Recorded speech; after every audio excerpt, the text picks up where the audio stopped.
Are you ready, Sonia? Hey, Sonia, are you ready? Or yeah, I know, but are you?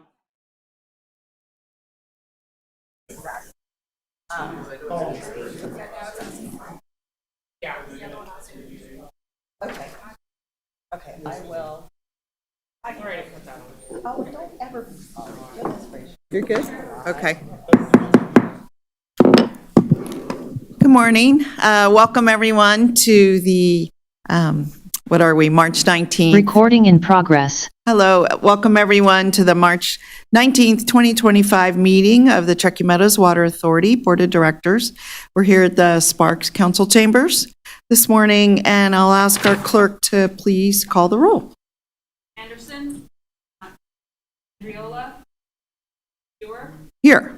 Hill, Here. Martinez, Taylor, here, Vanderwell, Here. Zimmerman. Here, we have a quorum. Okay. All right, and I'm going to ask Member Taylor if you'd lead us in the pledge.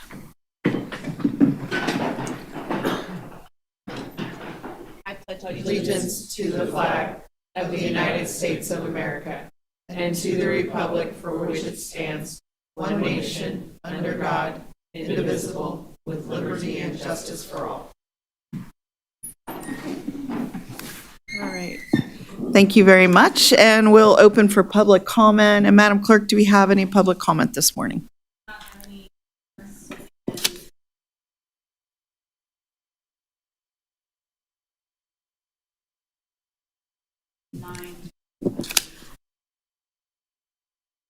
So you got that? Raise your hand or press 6 to unmute. Is that what you said? Okay. All right. We'll close out public comment and move on to possible board comments or acknowledgements. I'll just start. I just wanted to acknowledge that a number of our members are absent today because they're actually attending a water-related conference on water reuse is very critical component of our water supply system, and many have not had a chance to attend that. I have had a chance to attend a water reuse conference many times in my career, but I just applaud them for making time. It's always hard as an elected official to carve out time to be gone for a day or multiple days, so I truly appreciate what they are doing.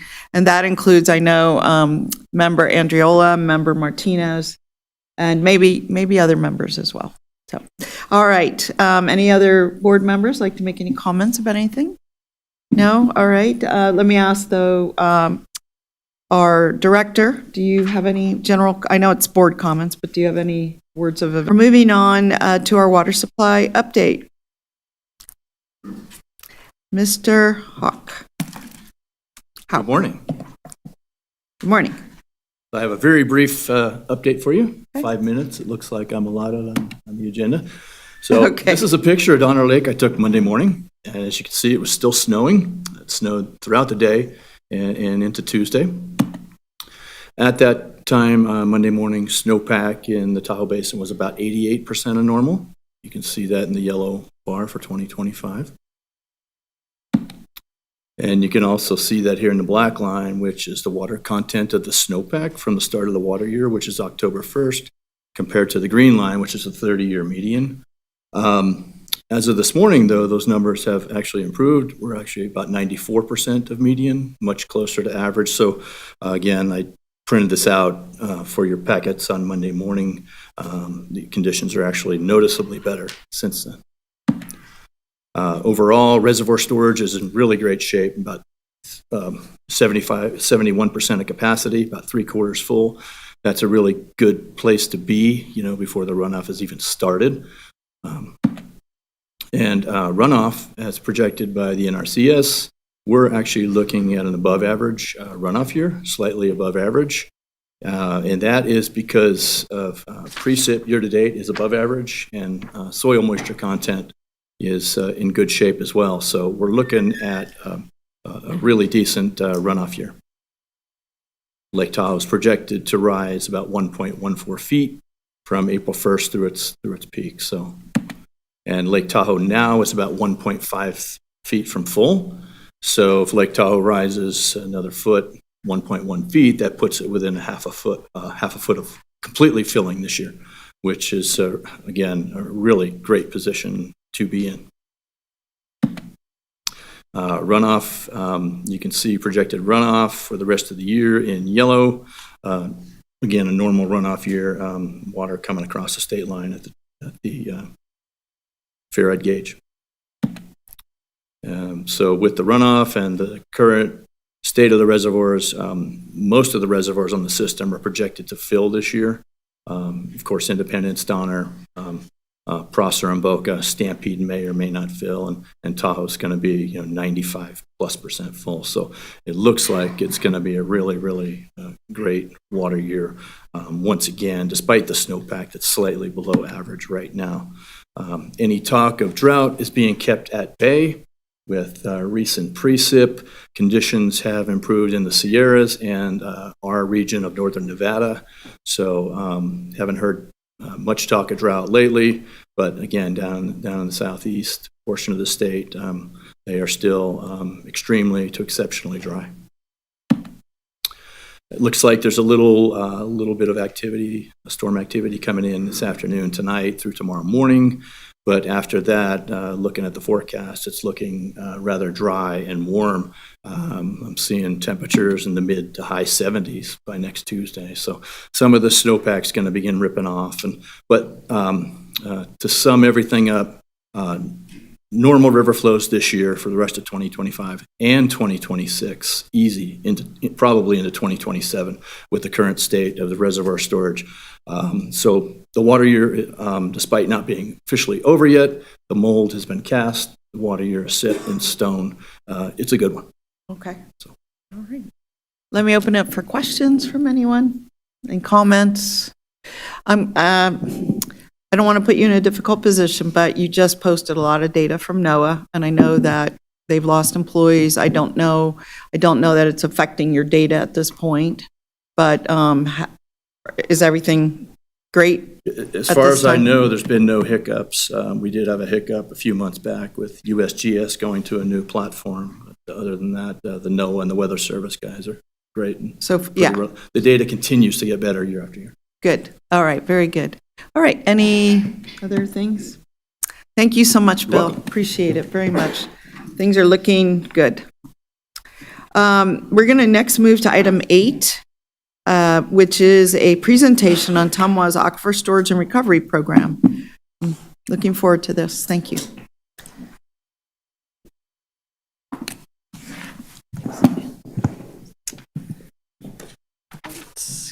Good morning, Board. Cara Steelan for the record.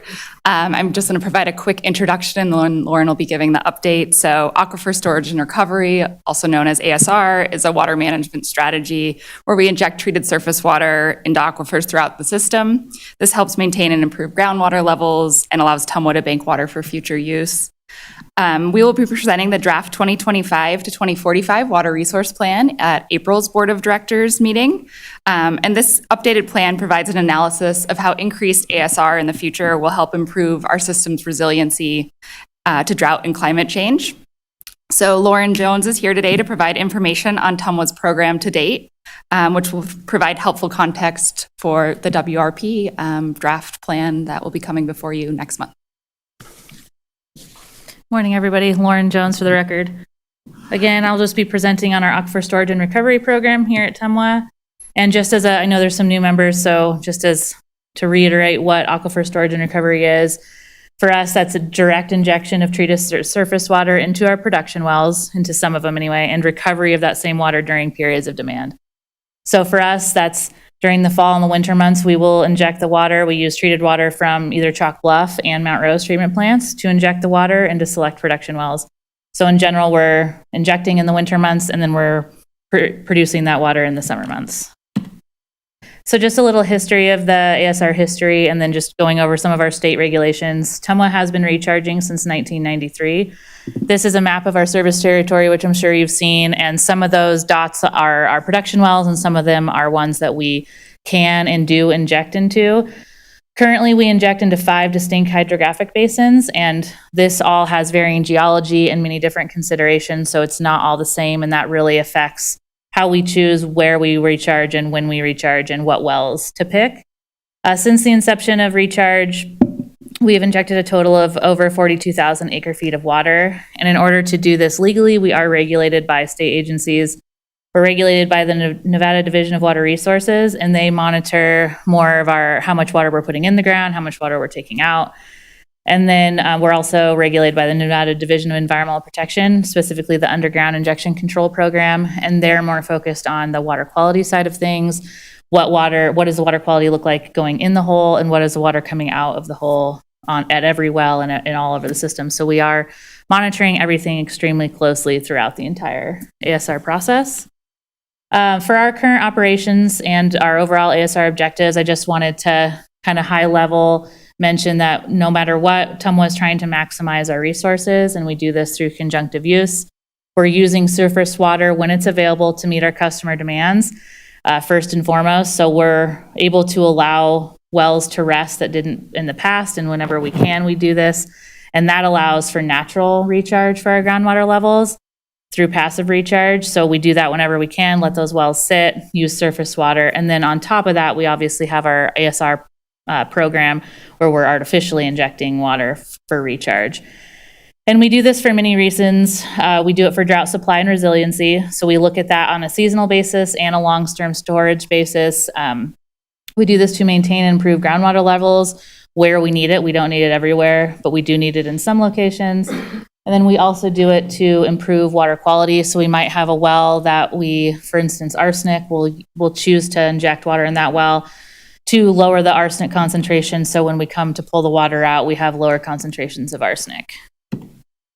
How do we select our well? So again, here's our service territory. Like I said, we've got 5 different hydrographic basins that we can inject in. How do we decide which wells we want to do this in? And we've kind of taken different approaches since 1993. We used to inject all over the place whenever we could, depending on the water year. But we really try to make methodical decisions on where we put the water and why. So in order to select the wells and when we do this, we're looking at sustainable yield and pumping water level analysis all the time, and especially annually. And we don't just do this by well, we do it by management area, by aquifer, by hydrographic basin. So we're looking at the individual well, the area in itself, does that relate to sustainable yield in the aquifer? And then we're also looking at things like where are domestic wells in the area, can we be good neighbors and inject in areas that will be helpful? We're also looking at specific water quality needs, and this is a well-by-well basis, or like I mentioned, the arsenic consideration, if there's somewhere where we want to inject that could be beneficial for water quality. And then we are looking at year-by-year drought considerations. So do we want to put a lot of water in this year because of our water year? What do we want to do for the next year? That type of thing. And then we also have just physical, mechanical considerations. So if we decide that we want to pick a zone that we want to recharge in, and all the wells are pretty similar, we're going to choose a well that is easier to put water in the ground mechanically. Some operational challenges. I just thought it was important to note that TMWA is a very dynamic and complex system. We have 270 plus pressure zones. We've got nearly 100 tanks, 80 something wells. A lot of things can be going on at the same time. A tank could be out, a treatment plant could be down, some wells could be out, and so that's all going to affect our ability to inject water. So some years you might see that we inject more water, and some years you might see that we inject less, and the less, if there's something big happening in our distribution system, that will inhibit our ability to recharge. And then on top of that, this isn't necessarily a challenge, but we do have some disinfection byproduct mitigation efforts at select wells. And just for your background, disinfection byproducts are something that are created in the treatment process when you use something like chlorine and then you have natural organic matter in the water. They can form disinfection byproducts. Those are heavily monitored in our system, but we just keep a closer eye on it with respect to recharge, because you're injecting chlorinated water in some cases down the hole, it stays in the aquifer, you can pull it out and you can form disinfection byproducts.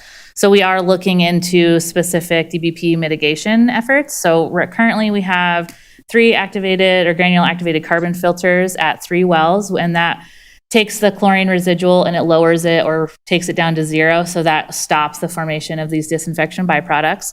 So that happens in the injection water going down the hole. So you still have disinfection byproducts, but they aren't able to form as much anymore.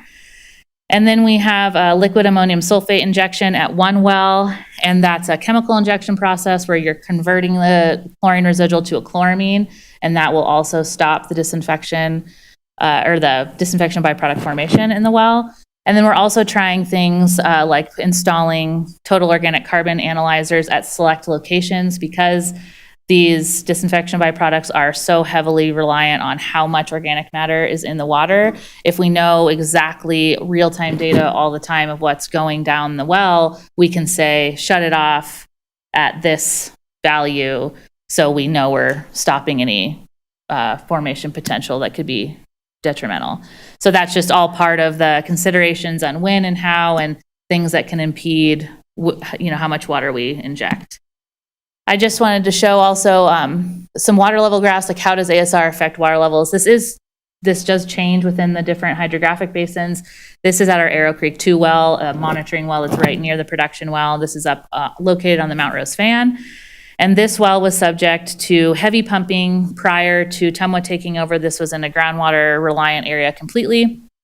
And now, since 2016, 2017, there is surface water going up to this well. And so we're able to rest it for many months, we can rest it for several months out of the year. So you'll see that over time, the water level was declining. This is kind of, you're seeing pumping cycles and recharge cycles, natural recharge. And so the water level had declined over 100 feet in this well. And then we've been able to increase the trend, the water level, and then recharge are kind of those three big peaks at the end. We started recharging in 2022 with this well. So this is getting natural recharge from the well actually being able to rest, as well as the ASR.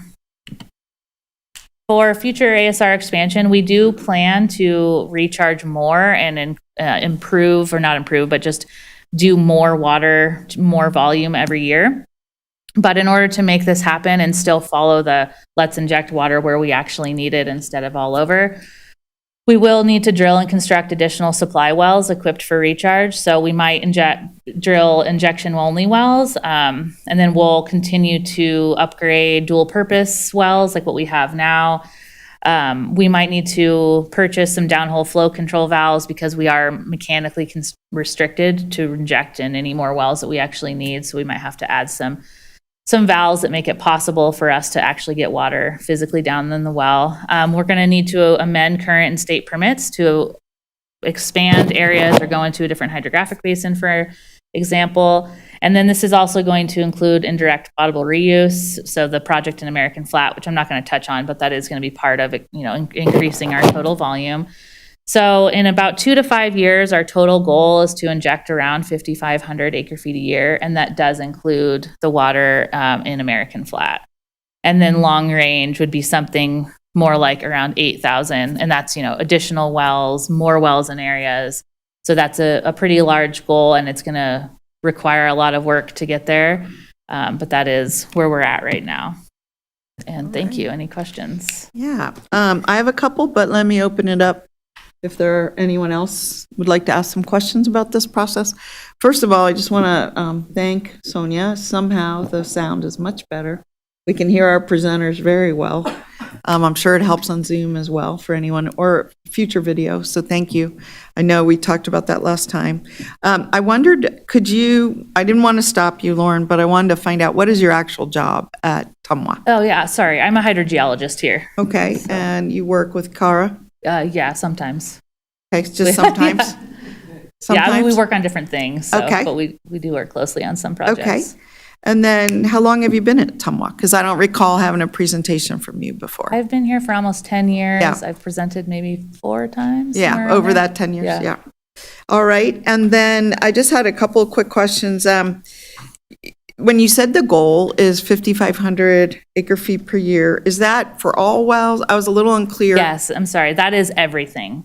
So that's picking and choosing what wells where we want to recharge. That's adding additional wells in a time frame that we think is reasonable, and then that's also including the wells out in American Flat. So that's everything in every basin. Yeah.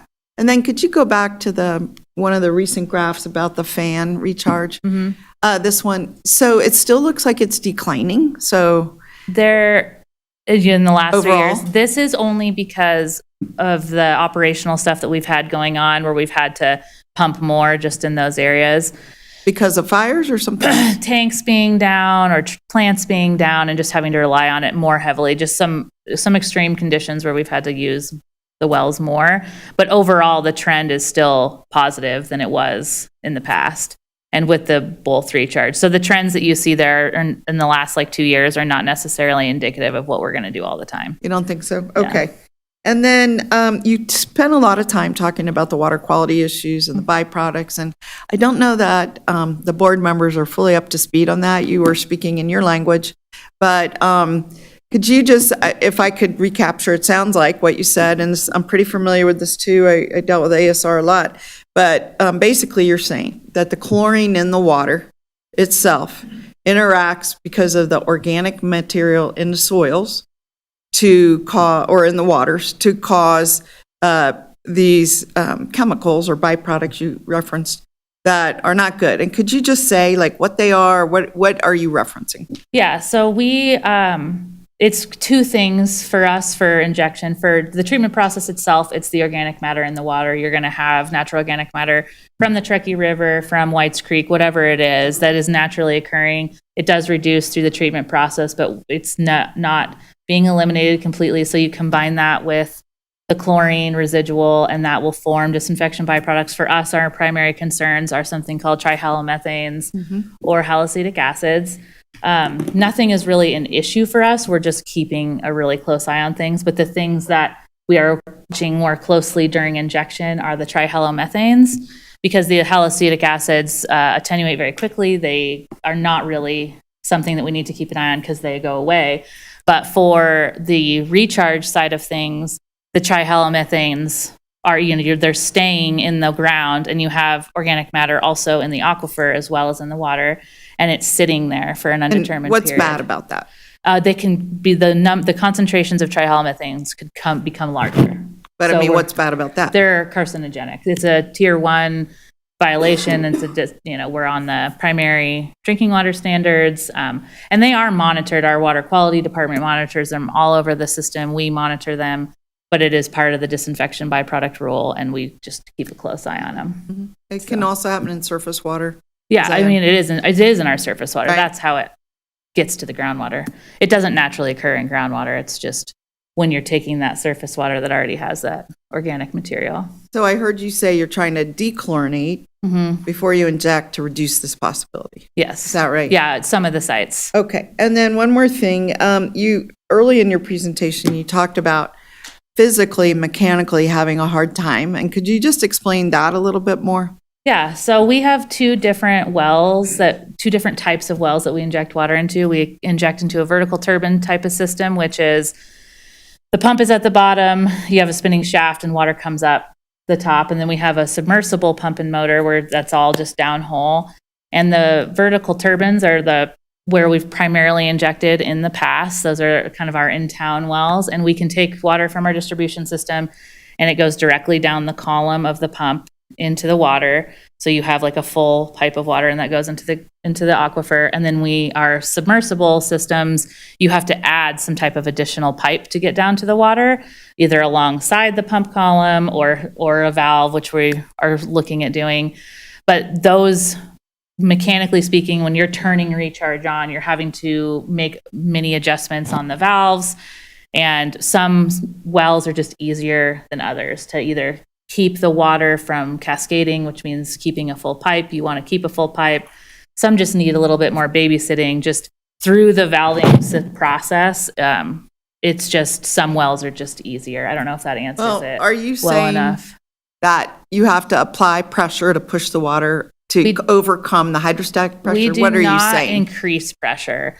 There's already distribution pressure.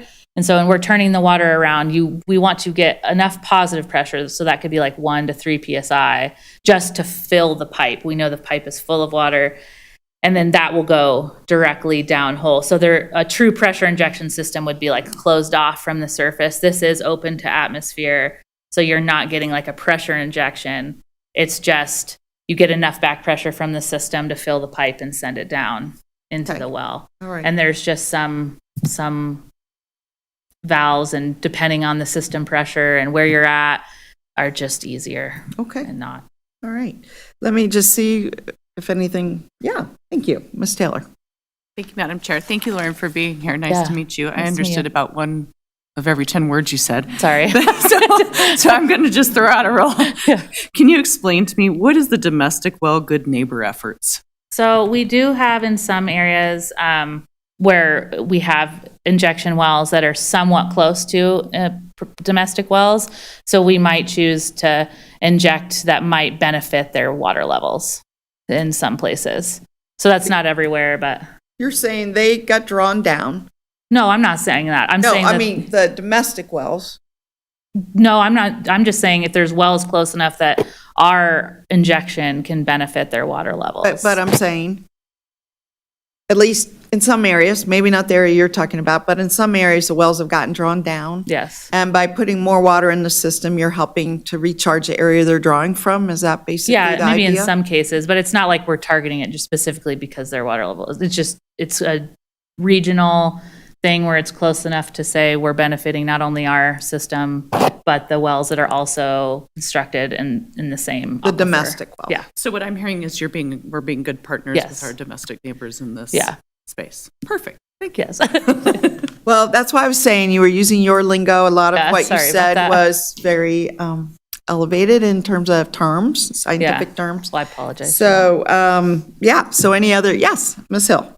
And I'm assuming that this presentation leads into the budget discussion because there's also beyond what you're asking for, well, you're asking for the additional supply wells equipped for recharge on this and then changes to state law from us. on the I policy side. don't personally have the connection to the budget conversation, but it might include some of our new wells. And we do, when we drill new supply wells, some of them we have ASR in mind and some of them we don't. But as Okay. far as like it being tied, no, I didn't tie it with that, but I'm Yeah, sure Member some of Hill, it this will was have. this was requested by Member Anderson, just to update on the Okay. ASR program in general. But it does have budgetary impacts. Sure. Okay. And I'm assuming you're not like working on the ground on the state law changes, but so that will be a discussion we have Yeah. with the committee. Yeah. Okay. Yeah, no, not me personally with that. Right? Thank you. Yeah. Anything else from anyone else? Okay, like all good information, we might need to hear it 3 times Yeah. to better understand it. Yeah, well, just let me know. And also, I'm sorry, Mr. Anderson is also at the reuse conference, and he was the one who asked for it, so he may have missed that, so, Well, I can come back. That's okay. yeah. Thank you. Okay. All right, so we'll close that item out. And I'm not calling public comment on these because they aren't for action, so just sharing. But number 9 is for possible action, and I guess I'm just going to ask right now if there's any public comment on item 9. Anyone here to speak to that besides our presenters? Seeing none, okay. Over to our presenters, which are Matt Bowman and David Dingle. Please inform us about our budget. Okay. All right. Thank you, Ms. Chair. Good morning, members of the board. Matt Bowman, TMWA CFO for the record. I have Dave Deagle, engineering manager, here with me. He's going to talk about capital. I'm going to talk about the not capital stuff. So this is our fiscal 26 budget and then fiscal 26 through 30 capital improvement plan. This is for some of the new board members. You have a staff report that has some information in kind of narrative format, some tables to accompany it. We have a PowerPoint to kind of guide us through the discussion, keep the discussion somewhat brief, and allow some time at the end to ask questions and have further discussion. And we will be asking for a motion at the end for approval of this tentative budget. So with that, we'll get going. I like this slide. It kind of shows the fiscal planning timeline for TMWA starting in March. Today, we're here talking about the tentative budget. In April, we'll file the tentative budget with the state. We'll also present it to our standing advisory committee, ask for their approval as well. In May, we'll bring back a final budget, ask for board approval, which will be filed with the state in accordance with law by June 1st. And then in October, this is part of our strategic planning meeting where we take this budget and we roll it forward and we look at a longer term projection, a 5-year projection to say, how does this tie into our long-term financial planning? And that's really kind of always the foundation of what we're doing at TMWA, is trying to look out beyond just the next 12 months, but out in time, whether it's 5 years, 10 years, what are things going to look like? So we'll be bringing that back in October. That's when we'll also talk about any upcoming rate increases as well. So we'll dive in. To start, in summary, this slide presents some of our income statement items as well as net change in cash at the bottom. To start at the top here, operating income, what you're going to see throughout this presentation is 2 years of information. It's fiscal 26 on the left and then fiscal 25 on the right. That's last year's budget and this year's budget. And then we look at the changes between those two items. And then that's the same as the tables that are in your staff report as well. So for operating income, you can see pretty flat year over year. If we look at the next section down, it's non-operating revenue and expenses. So that's also pretty flat. Capital contributions a little higher. That's related to the American Flat project. I'll kind of dive into how that works. The accounting is a little confusing there. At the bottom, I want to show you net change in cash. So you can see it's in fiscal 26, it's a cash reduction of $8.3 million. However, that's actually better than last year. We have a little bit more cash from operations projected, grant proceeds, and then again, capital contributions for American Flat. So I'm going to dive into some of the detail now within these numbers, starting with operating revenue. So within operating revenue, the biggest line item here is water sales. So that's our water sales. We're projecting about a 3% increase year over year. What rises that is a rate increase of 4.5% last May 2024, and then upcoming 4% in May of 2025. Those are all approved already by the board. We use average weather to project our water sales, as you probably know, and you'll hear over and over, weather has a big impact on water sales. So a lot of spring rains, fall rains, less irrigation, lower revenue. We can see fluctuations of 10% in a year because of weather. And then we have growth projected of about 1.5%. Sean Stoddard, our economist, works on our water sales projections, so does a great job with that. And this is helpful to show what's in our water sales, the breakout between our customer classes. So you can see the big blue section is residential. So that's about 3/4 of our total water sales.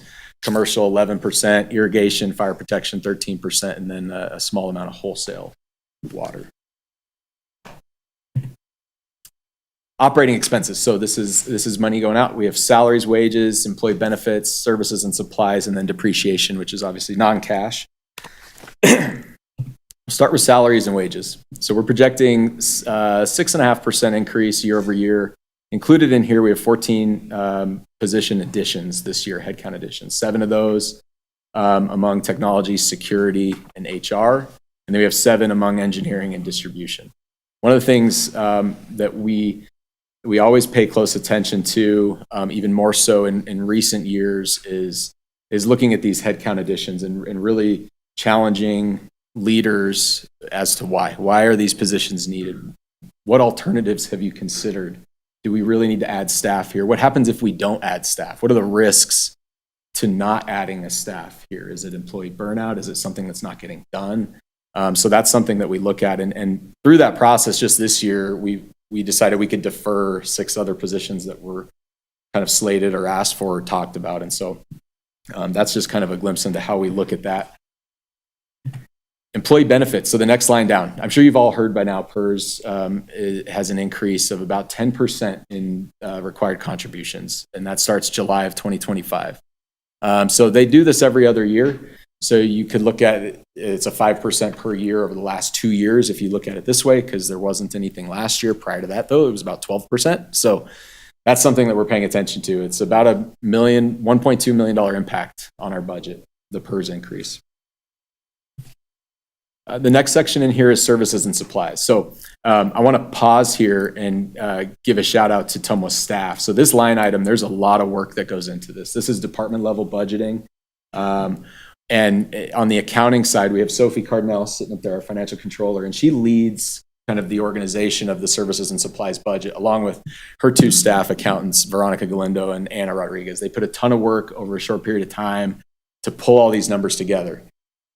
Coupled with that, our department managers, many of which are in here, and their staff spend a ton of time going through their budgets, looking at what they have to spend money on, what could be deferred.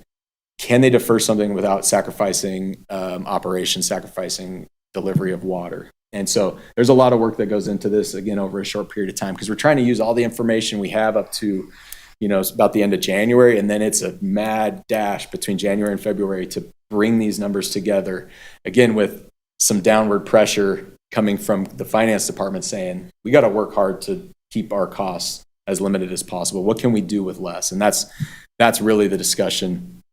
This year, we implemented something a little different where we asked departments to actually identify savings, document ways that they're going to save money. And the result of that was about $500,000 of savings. And again, these are areas that we're saying they can operate without sacrificing service. And so that's important. And you can see the change year over year here is pretty minimal. A big line item in here is electric power. We don't have a whole lot of control over that, aside from the timing of our operations.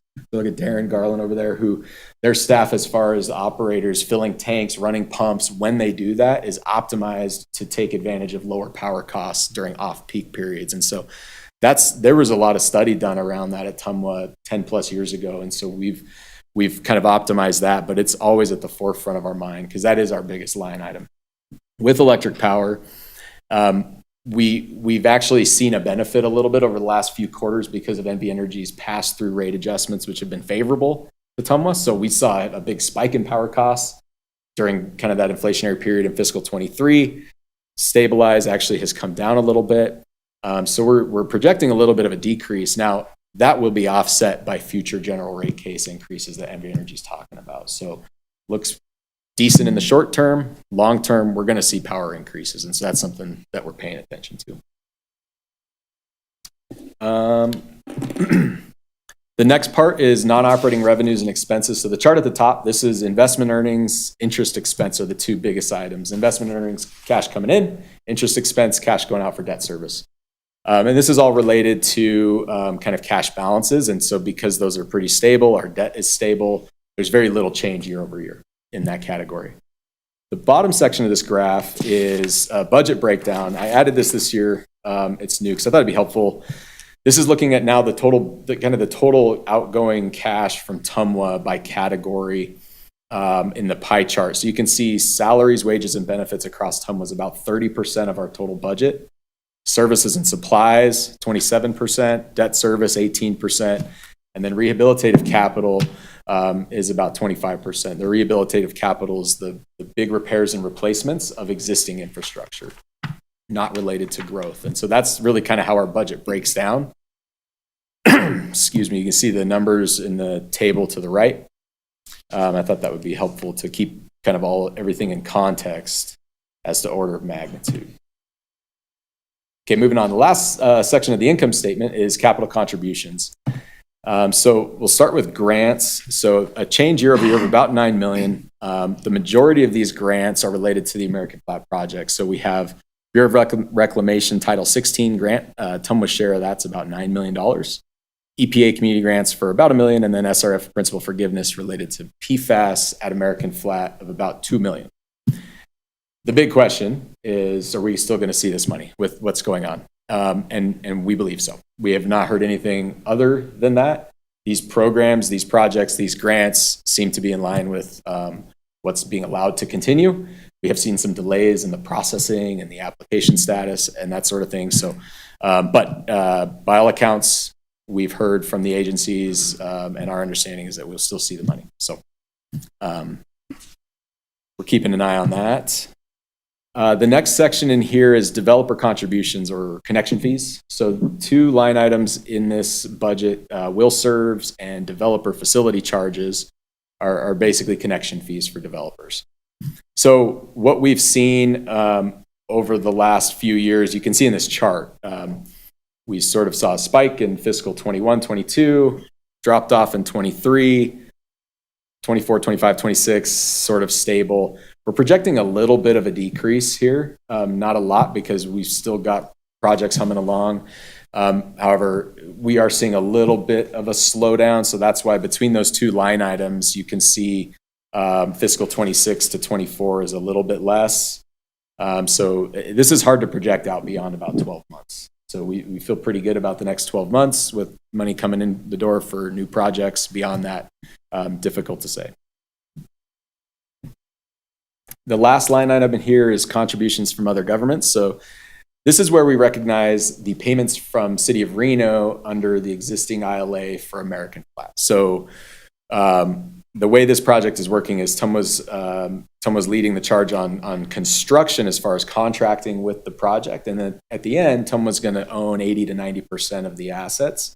But Reno's contributing 70% of the cost back to TMWA for the project. And so when Reno contributes money to TMWA, this is where it's recognized. It's directly tied to the capital outlays associated with the project. So if there's any delays in the project, then this number will be lower too. It's sort of lockstep. So it doesn't affect cash, because if this number is lower, there will have been less cash spent on the project. It's always kind of a confusing thing to wrap our mind around, but this is how we have to account for it. So. Okay, so that rounds out kind of the income statement. I want to go to now debt service coverage ratio. Let me just break there before you go too much further. I think I'd like to get input on the first half of your presentation, Sure. if you don't mind. And one thing I wanted to ask is on American Flat, how did we come up with this 30-70 split, especially since TMWA will end up owning, you said 80, or I don't recall, 90% of the facilities? Yep. How did we do that? Yeah, so we agreed with Reno. Really, what on the TMWA side, what we did is we looked at what makes sense from us from a resiliency or redundancy and a future water resource standpoint. Like, what money could we justify to TMWA's entire service territory, and then the growth projected in that area, because American Flat will be paid for by connection fees and growth in the area in the North Valleys. And so what makes sense? By sewer connection or water connection? Water connection. Yeah. Yep. And so what makes sense for TMWA? And that's where we kind of landed on 30%, the ultimate cost of that. How could we justify paying for it? And then Reno, same thing on their side. So what do they need from a sewer capacity standpoint? What alternatives are out there?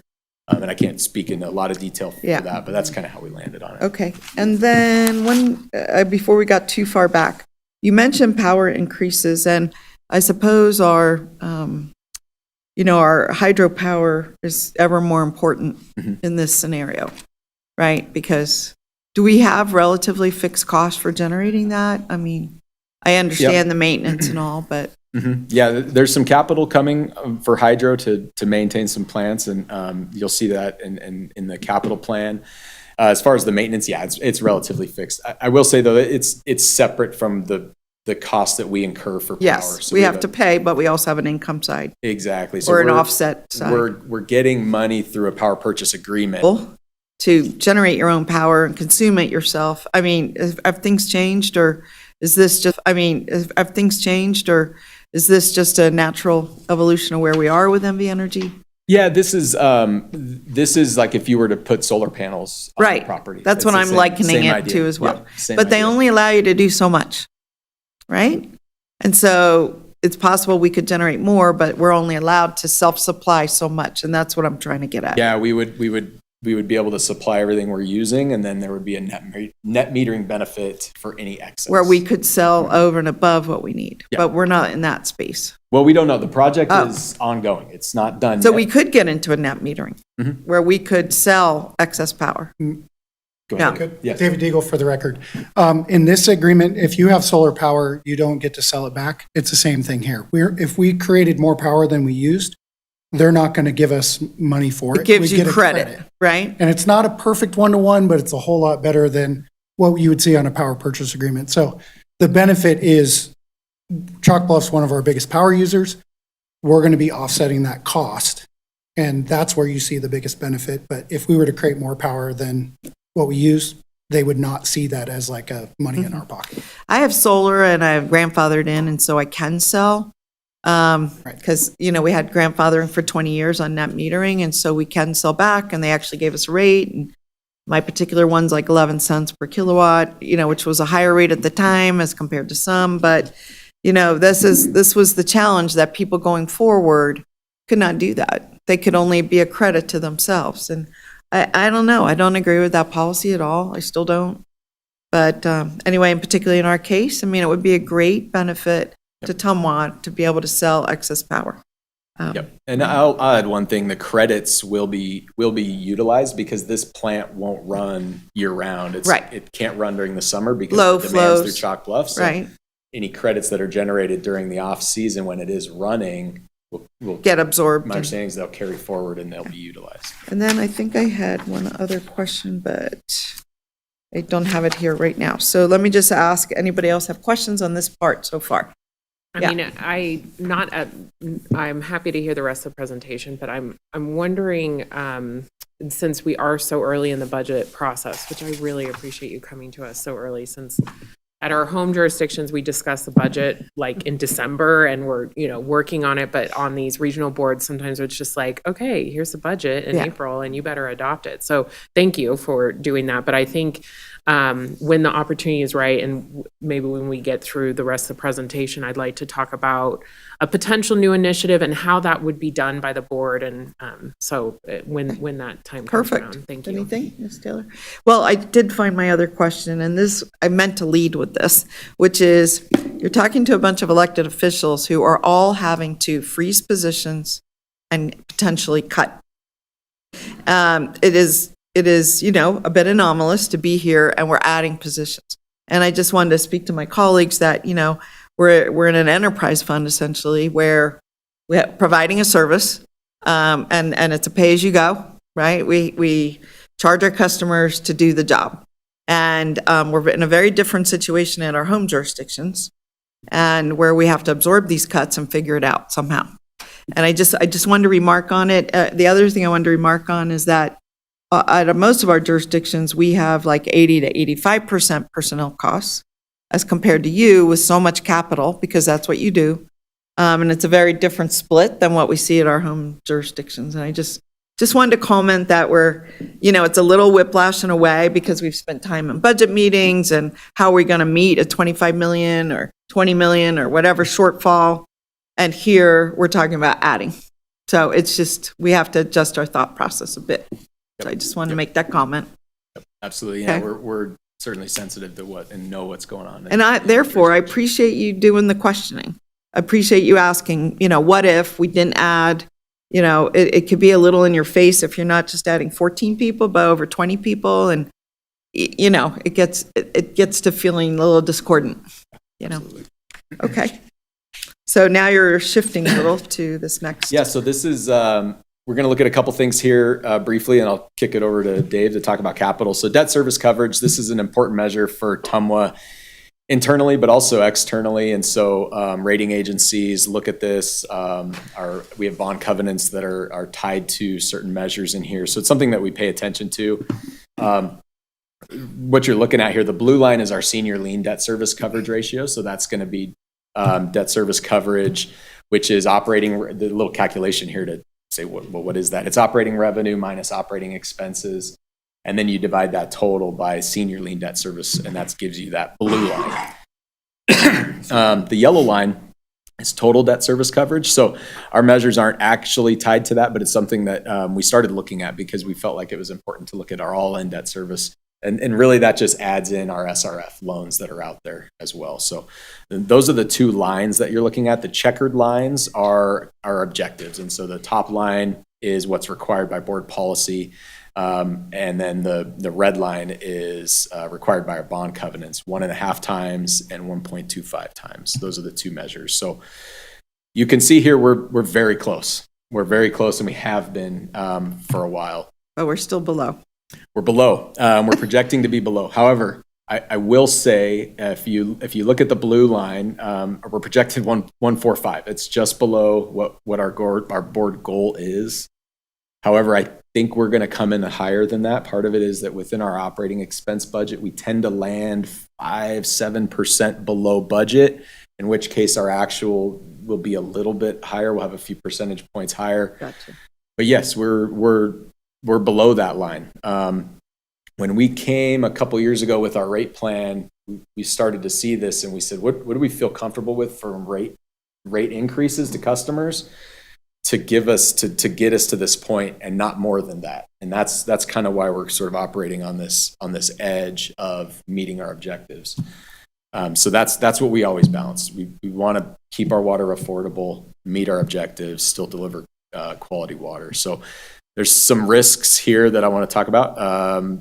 Price increases, so general inflation continuing, definitely some stabilization, but there's certainly inflation out there, and then tariffs. We don't know. We don't know what's going to happen with that. But I think it would increase prices more than likely, certainly in the near term. And then I talked about another risk is lower than budgeted water sales. So if we have a really wet spring, and then that'll continue into the summer, wet fall, we could see lower water revenues. That's going to impact this as well. On the upside, we could see higher than budgeted water sales if it stops raining right now and doesn't rain again until November, but we have good river flows. We'll see some consumption probably on the irrigation side, and our revenues will benefit from that. And then this is a chart I threw in here. This is actually out of our PAFR, Popular Annual Financial Report. Just shows our ratings from our rating agencies. So you can see highest rating by Fitch, and then high ratings from Moody's and S&P as well. So also something we pay attention to. This slide here is cash flows. So now we're looking at cash. This is another measure that we pay attention to. It's kind of another benchmark that we're looking at. So the table above shows a summary of our cash flow statement. I've talked a little bit about that. Looking at the chart there, the yellow bar is what's required by policy. So that includes restricted cash, rate stabilization, as well as unrestricted reserves. And so we have targets that we want to meet. That blue line is where we're at. So again, we're right there. I mean, we're very close. It's not a surprise. Again, back to when we did our last rate plan, we kind of knew we were getting there and expected to stabilize. Now, this is next year, years 2, 3, and 4. We'll see. And that's where we come back in the fall. But that line, the yellow line, will continue to increase as our operating costs increase year over year because there's measures that are tied to that. And so that's where we're really operating at kind of this threshold of recovering just what we need to maintain that minimum balance. So that's what we're always trying to do, keep our rates affordable while still operating within our targets. This is a little difficult to interpret, just the way it's presented. I'm just going to say, so you're saying the yellow, we're on a vertical, is the cash required. The blue, we're above it, so that's good. But then you're showing what the separation of restricted, unrestricted cash, what that components are. I think that's a little bit hard to put all that into one graph and grasp what it means. Yep, I see what you mean. Yeah, the orange and the gray line are combined to equal the blue line. Blue line, yeah. Not they don't really relate to the yellow bar. Right. So I think it's a little. Yep. I'm not sure I present it this way going forward, but maybe two separate graphs. But okay. Yep. Thank you. Thank you. Okay, that's it on the operating budget. I'm going to kick it over to Dave to talk about capital. David Deagle for the record. Okay, so every year we talk about kind of how we break down the capital budget. You got customer rates, which is, the maintenance side and rehabs and things we have to do with aging infrastructure. You got the hydroelectric side, developer fees, which is, working with the developers, building the capital backbone, and, we get reimbursed for a lot of that. You got the reimbursements. I think that's Big American Flat, some of that. Then you have your sustainability, that kind of funds, and then your grants that Matt talked about earlier. Highlight a few projects in each category. And you've seen a few of these. We have in the customer rates, we have we're on the planning side. They've done a good job of trying to look for opportunities to improve the system. A lot of this times, as development goes, some of these systems get built in phases, and so you end up, as we go up the hill, quite a few boosters going up in one, and then we look at opportunities when those age out to start combining and get a better efficiency and better operating costs. So one of those is Lakeside Master Booster Pump Station. That side of town, it's hard to find land, but we are pretty successful at this point. We are in negotiations to get a piece of land. We will put a master booster there and get rid of 5 underground booster pump stations right now. So overall operation costs, that's going to be better, better for maintenance, better for corrosion. There's a lot of benefits there. So I want to highlight that one. It's a big investment, but it also has a big long-term outcome or benefit. Then you have your typical pump station rehab projects, your tank rehabs. Sun Valley is a big one as well for that system. There's redundancy, there's benefits, there's a lot of improvement there. So we're moving forward with that one as well. Your reimbursements, I want to highlight the Centerra Quilisi backbone infrastructure. That's a big commitment that they've made to this community. I think that's going to keep us busy for the next couple of years. That's moving forward with good progress. So you see that on the US 40 tank and feeder mains. We got 2 tanks, boosters. We're starting to design of additional boosters for phase 2. And so you see that as the reimbursements there from that development in particular. And there's a few other developers that are kind of in the wings, kind of still on the table, but that's been our main focus. And then on the developer fees side, you got Lazy 5. That's bringing more surface water to Spanish Springs area for redundancy of that area. That's a big project that we've been needing to push forward, and that's finally out to bid and into construction. So that's a good one to have. You mentioned the rehab or the well aquifer storage program. On line 40 of your Appendix E is the Boomtown Well 12 downhole control valve. You're talking about mechanical improvements to help with operational strategy. That's where we're working with Lauren's group quite closely. We're going to be putting that valve into that Boomtown well, and what that does is it provides us more operational flexibility to control the amount of flow based on what's happening in the aquifer, so we get more optimization and efficiencies. And that is one of the investments we're making that you had talked about. And you'll see on line 40, it's not a huge dollar cost, but it's definitely important to us because we're trying to provide Darren's group with the operational flexibility to do this a little easier and more efficiently. Other than that, let's move to the next one. You guys have seen this. We've updated this slide. What this shows is kind of the wave of improvements over the years and where we're hitting kind of the life cycle of our infrastructure. And you can see in the 1990s and 2000s, big boom for this area, big growth. You get a lot more infrastructure. And 20 to 30 years later, now we're having to rehab, replace, rehabilitate. You've got Chalk Bluff, which is 30 years old. That's not shown on this graph as a treatment plant, but there's some investment there, and you can see in your board report that it's 30 years old. It needs some attention, and we're giving it the attention. We've identified quite a bit of projects that are required there, especially for something so critical. Could you say what some of these acronyms are here, these abbreviations? BPS. Booster pump stations. Okay. So as the And growth, then PRS. pressure reg stations. So as we go up the hill, boosters take it up the hill, and we rig it back down so that the water supply has ability to go up and down. Okay, so booster pressure station, right? Booster pump stations Pump station, to pump up, pressure reg stations to come back down. Yep, and one thing I want to add, this year, for the first time, we've established what we're calling a capital steering committee. And so that's a committee that we put together to help develop our CIP, to look at what projects we can financially do and how we prioritize those.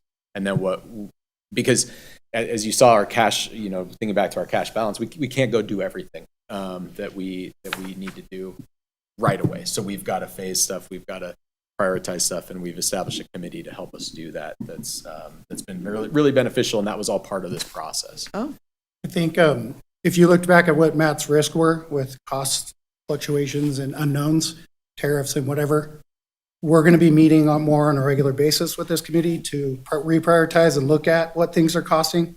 We do our best effort to historical cost, put it in the budget, but if things get more expensive throughout the year, we're going to reprioritize and make sure we're handling what's most critical and and doing as much as we possibly can and be So- optimizing that budget. Knowing what you know about the tariffs, I mean, what are you concerned about? I mean, when you say we have Just to, material costs. I mean, when you say materials, are we talking steel? Are we talking, do you have to replace vehicles? Is that a problem? I mean, what are we talking about? Yeah, it's steel, aluminum, wood products, but it's tough to say what the impacts will be. I mean, Right. it really is. But yeah, those certainly. But I mean, you are as good as any of us and looking forward, and these are things, steel, aluminum, wood. Electronic stuff. Electronic like SCADA stuff? systems. I think that's where I'm going to see a big increase. Electrical gear. Unfortunately, some of the computer chips and things are just not made here. And Yeah. so we run into that quite a bit. I think that's where I see the biggest unknown. Okay. But steel is definitely a concern because pipes and Yeah. products are made of that. So it's important. Okay. All right. I think you have one last page. Yeah, this is it. This is the last page. So this is just a summary. Water sales projecting an increase, operating expense increase, non-operating expenses about flat. Our capital contributions are increasing. Grants American Flat driving that. Our net change in cash is better than last year. And our capital spending over the 5 years is actually lower than what we had last year. And part of that is the committee that we've established. So again, there is a recommended motion in the staff report. We're looking for approval, but I'm happy to take questions. Okay, well, I think we do have some questions, so let me turn to my right. Ms. Hill, you had some things? Great presentation, and appreciate the thoughtful approach. And we do the same thing at the county when we evaluate positions and really have the hard discussions and conversations. And what can technology do? And, how can we share responsibilities and all those things? So I can tell that Can you pull your mic a little closer? I'm so sorry. I can tell you're being very thoughtful, so I appreciate that. And especially on the capital side of the world, I see that we have a lot of needs and investments that we need to make. I would like to ask how this board could look at potential Portland Loo challenge grants to finish out the Portland Loos on the river. We can't quite do it with the money that we have with our grants. Our community grants, which are for our Truckee River Fund, because they cost so much now. We were trying to program a Portland Loo at Mayberry Park, which has been on the list for a long time, and it's about $500,000 to get it done. And so I'm wondering if that is something like over the next 4 years, we have a goal of a Loo a year, and they're in each jurisdiction. We trade off, and if there is capacity, I know things are getting tight, but there is a bit of cash that we perhaps could dedicate to such a proposal, and wanted to see what the appetite of the board would be on that, and for further discussion since we're early in the budget cycle. So that was my thought on that. Well, I'm going to just weigh in on that. As one of the biggest early supporters of these Portland Loos, and we installed a couple in Reno area and parks. What inspires me is that we had a report by One Truckee River to show utilization, upkeep costs, were they working? Because they have multiple purposes. I mean, the primary purpose is keep, pee and feces out of the river, right? Which helps us. It was a direct help to us. But at the same time, it's an intervention point, keeps our parks clean. It just, they really seem to work. But I think it would be good to get another update from One Truckee River and just, I think they gave us an update 6 months ago, 8 months ago on how effective they were. Maybe they came to Reno. I don't know that they came here. I don't think so. Okay, so I think they came to Reno. I don't know if you've had a presentation at the county, No, we have not, but it's good data. I talked to Iris a lot, and I'm trying to move ahead with their plan. Yeah. This huge plan that takes a lot of interventions that a lot of different jurisdictions have to work together on. But even if TMWA wanted to say, we're going to do half of the cost, but you, local jurisdiction, have to find the other half, and then it would push Washoe County to do that and be a partner with TMWA on that. That was a thought I had of, we could be very conservative, $250,000, program that into the budget and see Washoe County and Mayberry Park doesn't have to be first. I love if we would be, but and then trade off to Sparks and then go to Reno and make sure that the agreements are that however the management of the restroom is done correctly. And it's such a minuscule part of the budget, and I feel very kind of silly bringing it up, but my point to you about the budgeting and the work that you and your team does is that I feel really comfortable that the bulk of the TMWA budget and the work we've done to increase, our rates, to be very conservative with the thoughtful approach that this board has done. I can tell that, the staff are taking that very, seriously, but also to see, like, I feel like so close yet so far on all these ways that we could be supporting the Truckee River, that maybe it could be something that this board would be interested in, into programming into the budget. And Madam Chair, if I can comment. So I think we can take a look at that and talk with Iris at One Truckee River. Ms. Steelan kind of helped liaise on that quite a bit. You also have Jason Barnes, who helped kind of design engineering on the one. I think, for the rest of the board members, the Portland Loo is one type of restroom. I think after we had bought the first 4 Portland Loos, there's another company in Gardnerville that talked about, potentially using their style. So we can explore that just to see if there's some cost savings there too. I'm not married to the Portland Loo. I'm married to a permanent restroom on the river. So yes, I'm with you. If we can buy local, let's absolutely do that. That's great. And also, I don't really care where they're located. I mean, we're here about the river, about water. Water doesn't know jurisdictional boundaries, so I don't care if it's in the county. I mean, as long as we are having a restroom opportunity and it's serving multiple uses, like it's along a trail, that's used by many, or it's in an area that it's clear people need it, I think we should put them, whether it's Sparks or county, I don't really care. It's all to the ultimate good. So I'm very supportive of the program. I have been since the beginning, which is almost 10 years ago. To your point, we're 10 years in and we've maybe built 4. And, but the Truckee River Fund has been helpful in this too, as I recall. We got a grant there too. Is that right, Sonia? Yeah. So not just directly from the budget here, but also from Truckee River Fund they pitched into. So any other thoughts and comments on the budget? Ideas? Changes? Questions? No? Okay, let me just see. Let me ask you this. You're already looking ahead. What is your status on, or stance on, future rate increases, like today's world? Yep. So to kind of rewind just a little bit, we had a 4.5% rate increase in May of 2024, which was on the large side for TMWA. We hadn't done a rate increase that large in a while. We had a 4%, or we have a 4% coming this May. And then we're projected for 3.5% next May. I think in the fall is where we're going to need to look at the adequacy of those rate increases. Beyond that, we're going to be tied to CPI with the floor and the ceiling. But I think as you see with some of these measures, we're right there. What's happening on the capital side is we're looking at projects and saying, okay, we'd like to do this, but we're going to be okay if we don't. But what does that look like long term? Yeah. And are we sacrificing any redundancy or resiliency within the system? Because we don't want to do that. We don't want to do that. Yeah. Yep. And so we'll look at that in the fall. Okay. Now, just to clarify, in my previous years on this board, we said that each time we came to the next jump in the rate increase, so May 2025, we would actually vote on it. It wasn't automatic. Like, we would confirm. That's right. Is that still our policy? It is, and that happens in the fall. So in October, it's strategic planning. Last fall, the board voted to approve this May's increase. So that'll be the cadence every single year. Okay, it's different because some rate increases go on automatic increase, but here at TMWA, we said we wanted to check in. Yep.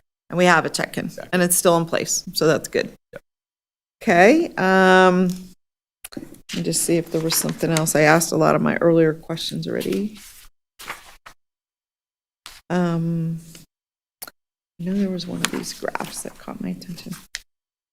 While you're doing that, Madam Chair, I realized I forgot to thank Dave and his team for the capital preparation, and also Sandra Tozy, who's sitting up there, who does a big lift on putting the schedule together. Okay. So. I think I'm good. Anyone else? Questions about this budget? No? All right, so I think our next move, I'm going to take another round of public input, just since it's an important topic, big numbers. Is there anyone, Madam Clerk, out in the world that would like to speak to this?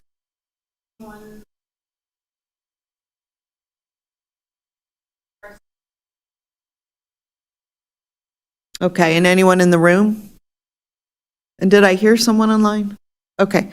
All right, well, with that, I'm looking for a motion on this topic.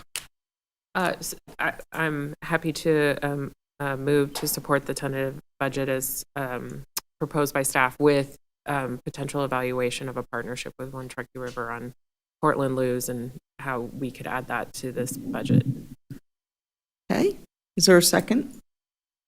All right, so we have a motion from Ms. Hill, second from Ms. Vanderwell on approving the budget with the amendment as noted. All in favor, please say aye. Aye. Aye. Any opposed? All right, motion passes unanimously. Congratulations. Thank you. So we have a tentative budget. When will we next see you? May. May for the final adoption? Yes. Okay. May for final adoption. Okay. All righty. And I think we'll close out that item now, 9, move to 10, which is about discussion and possible action and direction to staff regarding 2025 legislative activities, current bills, and TMWA recommended positions on legislative proposals. And we have Dan Newbell and Leo Drozdoff with us. Thank you. Good morning, everybody. Dan Newbell, staff attorney at TMWA for the record, here with Leo Drozdoff, our government affairs consultant. We just wanted to provide you an update on the 2025 legislative session. We are currently tracking 92 bills, the text of which has been released, and 53 BDRs, bill draft requests. That might seem like a pretty big number, but most of those don't relate to anything uniquely TMWA specific. Many of them are more government entity related. And then there's a few that are more water quality and things that would be more TMWA specific within that. We have a list of some of the deadlines that are coming up for the legislature on the staff report. The one that we just passed was the March 17th deadline for bills to be introduced from legislators. So I think it's about 900 or so bills out there. That should pretty much wrap it up as far as the bills that are being released. There are a few other mechanisms to come out with bills, and so that will be finalized on March 24th. But most of the bill text has been released at this point. The next significant deadline that we'll come up on will be April 11th, which is committee passage for the bills. That'll give us an idea of which bills are actually going to make it out of committee and which ones won't be going forward. There is a possible extension of that deadline for bills that have a fiscal note attached to them. There will be additional time for those bills to go forward, but we will start to see bills start to fall off at that point. For AB 104, at the last board meeting, this board passed a motion to support AB 104. And so Leo attended the February 19th meeting, that was on February 24th, 2025 meeting of the Assembly Committee on Natural Resources, where he testified on TMWA's behalf in support of AB 104. On March 14th, staff overviewed a attached list of bills with the legislative subcommittee. At that time, we did not ask for opposition or support for any particular bills to the board. However, today we will be requesting action on one bill that Leo is going to go over. We discussed that bill at the legislative subcommittee. It's SB 276. But just given the fluid nature of the legislature, sometimes we are unable to go over it at the subcommittee and get the opposition or support at that time, but we would like to move forward with this board to request action for us to be able to take regarding that bill. And so I'll pass it over to Leo to talk about that. Thank you, Dan. Good morning, Chair Doerr, board members. Leo Drozdoff for the record. So yes, SB 276 is a bill that we flagged for the legislative subcommittee on Friday. Its stated goal is for receiving notifications in the event of a spill or an illicit discharge. And it stems from some real-life examples experienced in the Truckee Meadows last year. We spoke at length with the bill sponsor, who put us in touch with a representative, government affairs representative for the Pyramid Lake Paiute tribe, and he confirmed their stated goal. When we met on Friday with the legislative subcommittee, we advised the subcommittee that we thought we would be receiving some sort of conceptual amendment, which would, if you would, sort of further clarify our position. As of 10 o'clock this morning, the start of this meeting, we hadn't received that. And so just operating on the plain text of the bill, the difficulty is the bill itself doesn't do what it set out to do. It requires a lot of reporting. Frankly, any data that TMWA or other water or wastewater organizations collect would have to be submitted to NDEP. NDEP would have to set up a website to host that data, but it wouldn't be reviewed. And it really steers clear of the stated goal of reporting of spills and notification of spills, which is something that we have told the bill sponsor and the folks working on this bill that we support. Right. So, as Dan said, it's somewhat fluid in nature. If we don't receive a conceptual amendment, we will basically speak to that position, that we support the goal. The bill itself will need language. If a conceptual amendment comes in, it'll be shared with Dan and TMWA staff who have reviewed the original bill, and we may move off of that. But the rules of the legislature are that if you don't completely support a bill, then you have to take an opposition testimony, and that is what Dan is referring to. I would characterize it, if we go that route, it would be gentle opposition in support of the stated goal, and we still have plenty of time to work with the sponsor to get it right. So that's the summary of the bill. Does the consolidated database do anything for us? I mean, that's what you're saying. They would set up a database at NDEP where you could get all this data, is that right? Or Yeah, in talking with NDEP, if this bill were to pass, they would create a form, and then they would allow people to upload that information into a database, but it wouldn't be reviewed. Right. And it wouldn't be, fact checked. And so, again, that doesn't seem to be specific to wanting to get notified. That would require somebody to actually just in real time having to check on a database.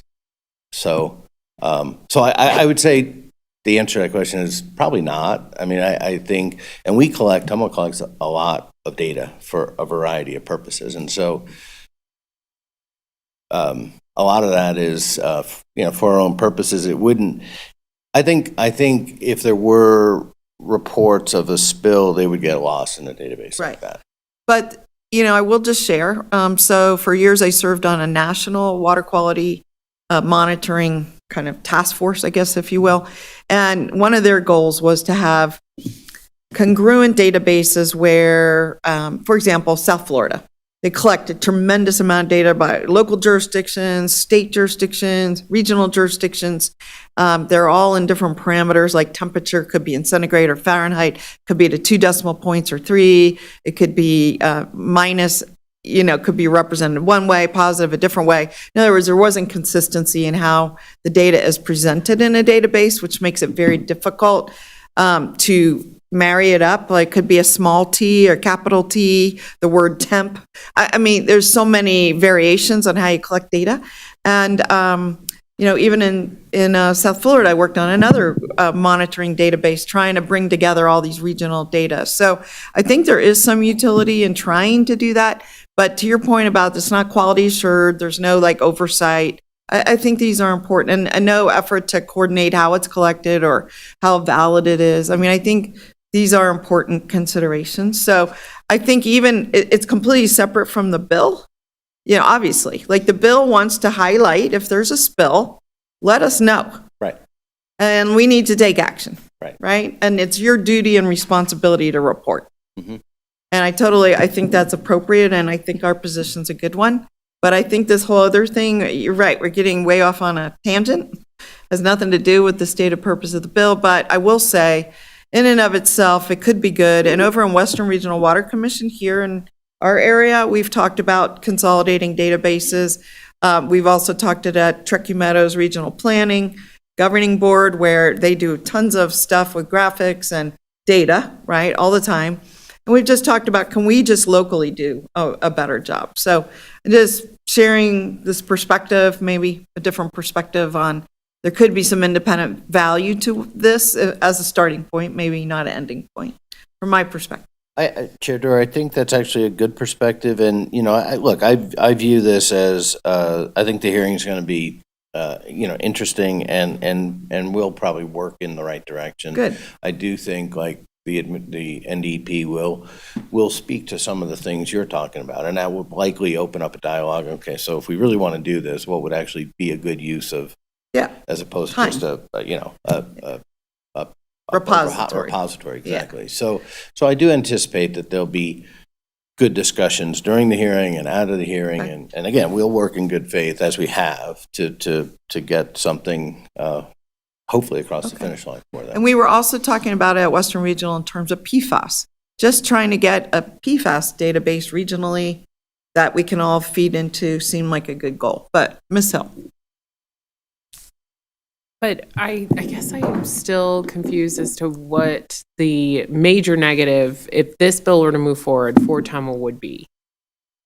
Other than why would we- paperwork, is what I'm hearing. I think the two main concerns would be, one, the sheer volume of reporting of data, because the bill as written says each city, county, district or water authority in the state that collects data on the water quality of the waters of the state or in discharges into the waters of the state, including without limitation discharges that are not authorized, that exceed those authorized by permit, shall report data into the Division of Environmental Protection. Again, there are other people at TMWA that are better suited than me, but I've seen correspondence back and forth, and I'm included in that the amount of data that's basically all the data that we collect as an organization. So it's just a sheer volume of data. That's Section 2 of the bill. Section 3 of the bill does not make it clear actually who would be doing any sort of notification. Is it us? Is it the state of Nevada? Is it the entity that created the spill? So there's a lack of clarity there. So those are the areas that we would, in my view, we would want to get clarified in order to become supportive of the bill. Mm-hmm. I know. I hate how it's like we have to either come out and support or object. I hear that, and I do believe, like I said, we've been in pretty close contact with the bill sponsor and the folks that are working on the bill. We're not going to harm any relationships, and we're going to, again, work in good faith to get something that they want across the finish line. I just don't ever, because I've sadly had to testify a few times this session for the first time as a commissioner, and it is like, sometimes it feels like at the legislature, anything is a no. And so I just want to make sure that we're keeping in mind that, I like, Councilwoman Dewar's perspective on, hey, sometimes reporting broadly as a state about these things is not a bad thing. So anyway, but I think you hear the board loud and clear on that, and hopefully you'll proceed delicately and to speak to the things that are a yes for us and useful things for us, even if it is a bit more paperwork. I remember when the legislature required that every board had to list the members on the agenda, and for some reason, this was very big deal to staff, and I can't believe they're going to make us do this. And so, anyway, and now people know who are on these boards, and they can look at the top of the agenda, and it's actually fine, and it's not a big deal. So anyway, that's what I'm just trying to figure out the balance of. So that's where. No, and again, I appreciate the perspective. It helps me work with them. As we've stated to them, our goal is to get them something that can pass and would be beneficial to the community. Anyone else on this bill? Yep, Ms. Taylor? Real quick, I just think what we have now isn't intended to solve the problem that they're looking for. So if the idea is to capture spill data, this is not the way to do it. And it sounds like you are working to educate them or maybe give them something that can get them there, which would be supportive. I would agree completely with that. Okay, yes. thank you. Yep. So do we need to take a position on this? I mean, we already voted in our committee, I think. I mean, didn't we, Alexis, that? Well, we said we were going to wait. Yeah, I think what we're asking for, and again, it's clunky, but I think what we're asking for is your permission to gently oppose the bill with a goal. Well, our position, I believe TMWA's approach has been, if we're going to support or oppose a bill, it requires legislative subcommittee or board approval. But when you sign in to testify, isn't neutral an option, or is it not? It is, but people have sort of abused the neutral box. I just wanted to ask that question. So basically, the rule now is if you really have to be neutral on a bill. Like if there are things that we find objectionable, which I think we do, we have to take an opposition. But because of the rules, there are ways to, again, go forward with a gentle opposition and a willingness to work. And that's the approach we're going to take. But technically, we are opposed we would suggest that we should be opposed as of right now. Is there further comment on that? I mean, we're being requested to take a position. Ms. Hill? This is how it works, but I know that you're having offline conversations with bill sponsors and Yes. And the bill drafters and speaking to the tribe and Yes. so And- work the relationships. Okay, and then I'm going to just say this too. Starting a statewide water quality database from my perspective is not a bad thing. And I'll reference our earlier discussion on our water supply. We rely on regionally multi-state collected data from NOAA to be able to predict snowpack and runoff and flooding, all the things. And if NOAA doesn't have that data, it becomes very difficult for us to do our job. So we are benefited by more data, not less. And I understand your point about getting lost in the masses. The ostensible point of this bill was to solve a particular problem, which I completely support.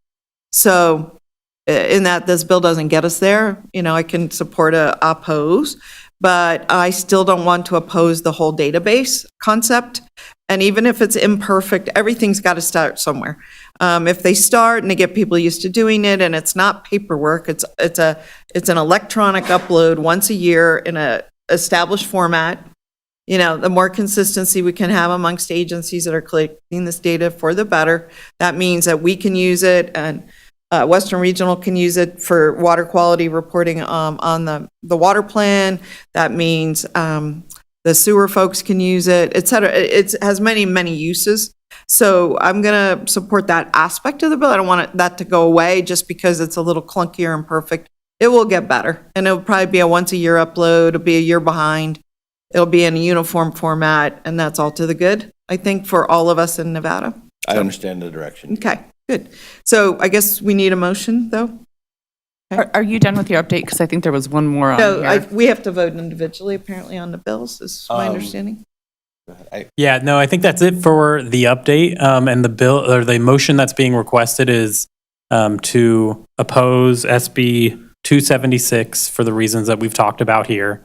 And we'll work to make that bill better and achieve the goals that we've discussed. There was one AB 325 that was as a support.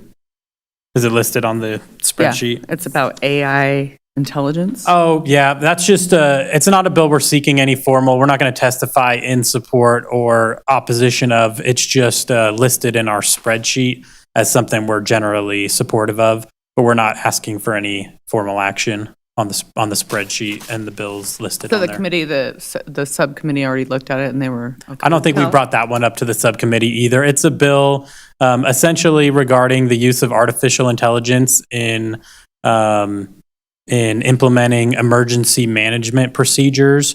And basically what it says is a public utility can't utilize strictly AI to make a determination about whether to shut off services, utility services. And so it's a bill that we've looked at it and includes some other stuff and we were generally supportive of, but I think it just got listed in there on the spreadsheet as support from our notes within Nellis about, oh, we're okay with this bill, but we're not looking for any, we're not going to go testify on it or anything like that. That's the main thing if we're taking a position. Yeah. A formal there's no, position. And there's no position being requested on that. No But if there was testimony. one, you'd come to us. Yes. Right. Yep. Yep. Anytime I think that we would testify in support or opposition in a bill, the procedure has been to get the board's approval Yeah. to do so. Okay. So the bill you're looking for a position on, could you say again the number? SB 276. Okay. And I'm looking for a motion from our team here. Was the motion to not support, to oppose oppose. at this time? At So- this time, yes. Okay, I'll make the motion to oppose SB 276 at this time. All I'll right. second it. All right. Okay, we have a motion from Ms. Taylor, second from Ms. Hill. All in favor, please say aye. Aye. Any opposed? Motion passes unanimously, but I do want to check, did I need to do any public comment request on that one? So the public comment, the way that the agenda is written is that we generally take public comment at the beginning and the end of the meeting, and then it would be up to the chair's discretion on any other item if you choose to have it. Okay.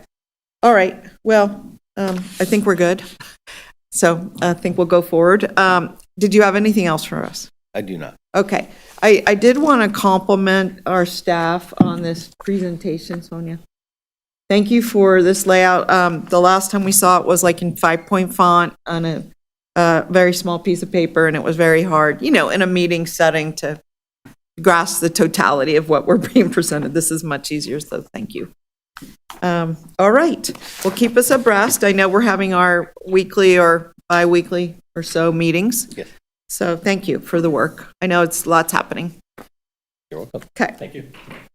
Or not happening on the speed of which we would be normally accustomed. I mean, it seems that from all reports, it's been a slower than usual session. Is that accurate? Yeah. Yeah, okay.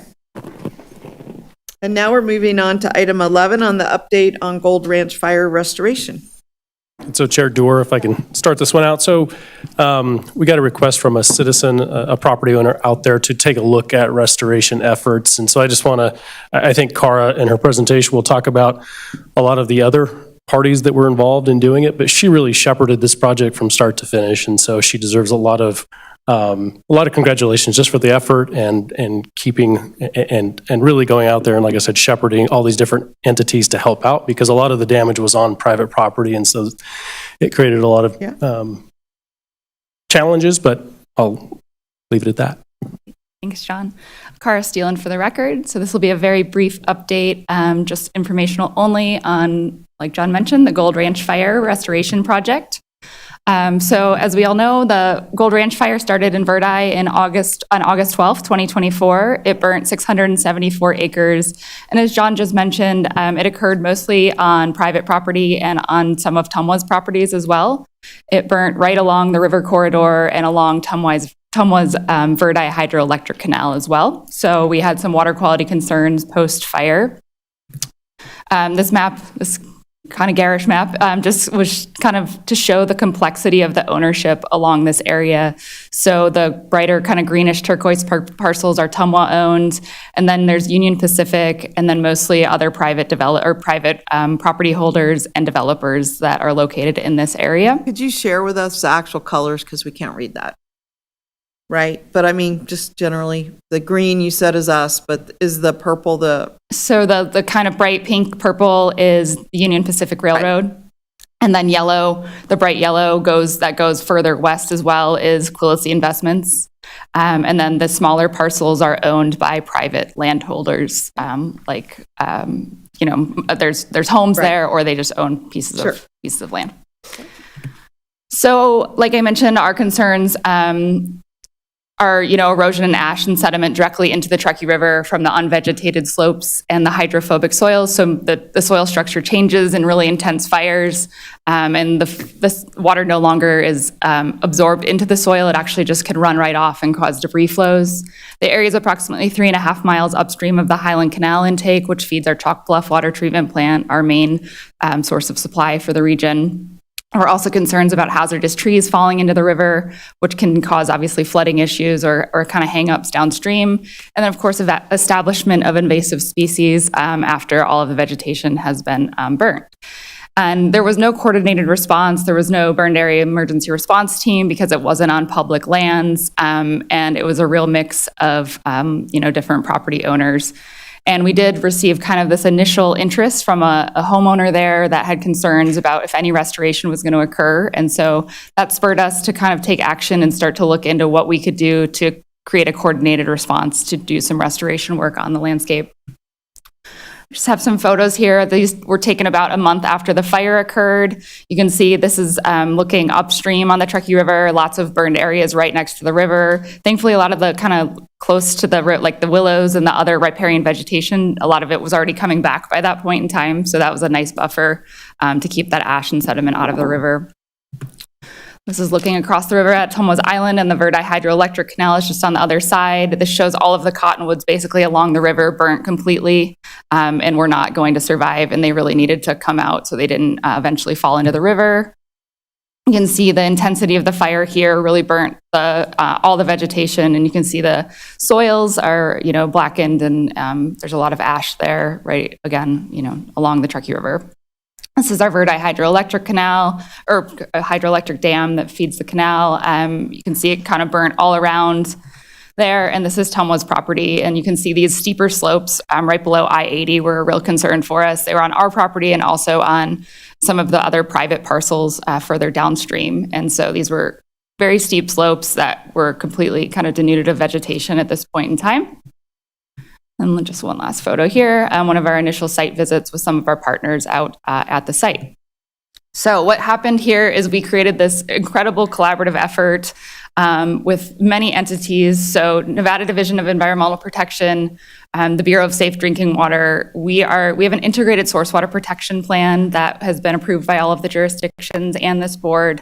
And so we're part of the Source Water Protection Program, and they have consultants with Resource Concepts, Inc. that are actually dedicated to this program. And so they were able to coordinate this restoration effort. And without RCI Resource Concepts, this would have not happened. So we're very grateful to them for all of their assistance with keeping the balls rolling and keeping all these partners moving forward. The Nevada Division of Forestry, they provided crews for tree removal and for hand seeding. They also had a helicopter for aerial seed application. And of course, they have extensive technical expertise in how to do post-fire response. The Carson-Truckee Water Conservancy District, they're responsible for the 14,000 cubic feet per second conveyance zone in the river. And so they were really concerned about those hazardous trees, and those had to come out per their, per the work that they are tasked with. And so they provided $25,000 to Nevada Division of Forestry for that removal. And so NDF was able to have crews out there. They also really supported getting the right of entry documents from all of those individual property owners so NDF could get out there and do the work. Nevada Department of Wildlife also stepped in and provided seed mix for seeding and a lot of technical expertise on about which seeds were best out there. There's an important deer migration corridor on the other side of the river that they were concerned with, so they provided seed that was specific for wildlife as well. And then again, NDEP stepped in, this time the Bureau of Water Quality Planning. And so we started partnering with One Truckee River, who we collaborated with RCI and One Truckee River to apply for a 319H non-point source program grant. That's through the Clean Water Act. And so that provided $75,000 for hydromulching the steepest slopes near the river. So like that area I showed you on TMWA property. So those really steep slopes that were eroding into the river. And One Truckee River managed that grant and the hydromulching contract with Kelly Erosion Control. And so TMWA helped coordinate the overall effort, and we did provide $50,000 in match for that NDEP grant. So we were able to get that additional federal funding.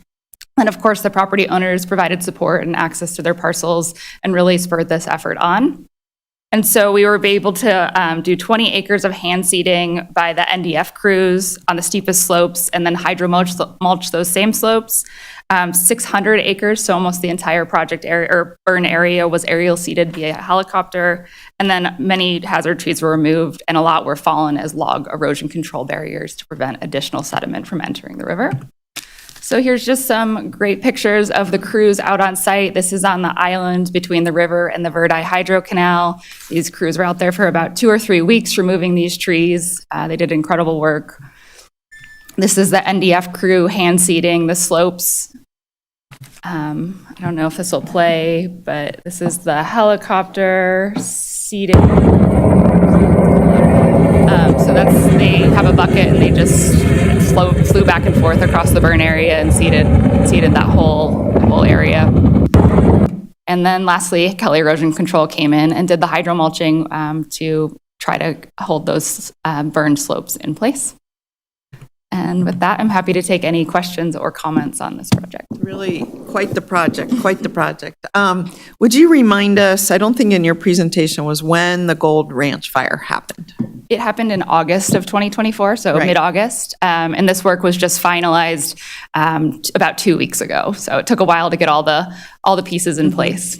And is it all agencies? You have all these collaborators. Are there any nonprofits or volunteers helping with this? So One Truckee River did step in to manage that erosion control contract with. Oh, they did? Yes. Yep. Okay. So Iris was involved in that, and that was a big help to be able to get that contract in place really quickly and get that work done. Okay, thank you. And all I can say is amazing work. I mean, the pictures tell a story that it's impossible to really understand without seeing these pictures. And I'm sure being in person is even more impactful. But I just want to thank you for the pictures because they really do help convey your story. Any comments or questions about this effort? I just think this shows the amazing collaboration that TMWA is doing all the time. Yeah. I saw you yesterday at the fire summit at UNR, and I feel like TMWA is everywhere in the community, and I think that is a lot of the leadership and a lot of the staff who want to be a partner, and so not pointing fingers saying like that's not my responsibility, instead pulling people together. So great work. Thank you so much. Thank you. Anyone else? Okay. I concur, ditto with what Member Hill mentioned. And I mean, you have done this other places too. I mean, this is not a first. And as Member Hill said, you are everywhere. I have to agree with that. You came unsolicited to the discussion of regionalizing fire. You weren't part of the program, to our director, but you were there. I was glad to point you out that you were there, but you are everywhere. You understand that water is key to life and that you doing a good job is often critical to others doing a good job. So very good. Thank you for sharing this with us. Thank you so much. All right, so we'll move on to item 12, which is really about the Truckee River Fund Advisory Committee and their recommendation of a variety of reports. And as I understand it, Sonia, are you still chair of that committee, or? Oh, no. What are you? What's your official role? No. What's your official role? Oh, Sonia Folsom, for the record. Cara and I are TMWA staff representatives that attend the meeting and collaborate with the chair and vice chair of the advisory. Who are the chair and vice chair now? Jim Smitherman, who is here today, and Terry Svedich. Terry, okay. Okay, and just so I know, do Jim and Terry represent, in terms of how the advisory board is set up? I know they're appointed by us, but are they supposed to fulfill certain categories or not really? Representation? No. Okay. No, just they have to live in the jurisdiction that Okay. they're appointed. Okay, well, that's what I'm asking. So there are jurisdictions Yes. that is separated, is it by Reno, Sparks, Washoe County, or Yes. is it there by are user 9 class? Go ahead, 9. Thank you. There are 9 members appointed by both cities of Reno and Sparks and Washoe County, 3 each. And Jim Smitherman is appointed by Sparks. Thank you. Okay. So 3 each from Reno, Sparks, and Washoe County. Okay. Please proceed. Thank you. Good morning, Chair, Board. Sonia Folsom for the record. You have before you the Spring Truckee River RFQs. And for council members, Vanderwell's edification, since you weren't here in January, we provided a background of Truckee River Fund projects and highlighted what's happened since inception. So since 2004, Truckee River Fund has supported 223 projects, and TMWA has provided $17 million, and there has been a match of almost $27 million since 2004. The Truckee River Fund was established to support water quality and watershed protection projects that TMWA could not pursue on its own. Since inception, the fund has evolved into an important component of TMWA's overall source water protection program, funding projects which have directly and indirectly improved water quality within the Truckee River watershed, specifically benefiting TMWA's overall water quality protection program, source water protection, water treatment, and protection of water quality within TMWA's distribution system. The fund supports important water quality and watershed improvement projects under the 6 grant priorities included in the staff report before you: watershed improvements, local stormwater improvements, stewardship, rehabilitation, and revegetation projects. On March 7th, Ms. Steelan and I attended the advisory committee meeting where members reviewed 9 requests for proposals for its spring RFP cycle. The total fund request was almost $880,000, and the available funds were almost $308,000. All 9 RFPs were approved for funding at a reduced amount. In addition to the full RFPs included in your staff in the report, a summary of the projects is listed in Exhibit A under the Resolution 333. And with that, I will answer any questions. Fantastic. Well, as always, great work. Sorry for the miscommunication as to your official role. But I always see you, and you are a representative. I mean, you're the one that has been our liaison back to this fund forever, for a very long time. So we've got the 9 projects. Questions, comments, support? Yes, please, Ms. Vanderwell. Thank you. Since I'm new and I wasn't here in January, where do the funds come from to award? Thank you. I missed that part. So TMWA provides funds to the Community Foundation of Northern Nevada, who manages the program every fiscal year. At the beginning, it was $1 million, and depending on what's happening that fiscal year, projects, programs, we set aside funding for that directly. For example, last year, we set aside money to provide support to the Middle Truckee River Watershed Forest Protection Program. And that allowed Truckee River Fund to receive $550,000. So every fiscal year, we set aside that amount. Okay, so it's $1 million every year? No, it's it just started out as $1 based million, on- and then we have reduced that funding depending on what projects are priority to TMWA. So this year, go ahead. Cara Steelan for the record. So it usually ranges from about $500,000 to $850,000, depending on the year. Thanks. That's what I needed. And also, I think, are there two periods per year or just the one? 2. Right, so the 307 is this 6-month period, but was there a similar amount?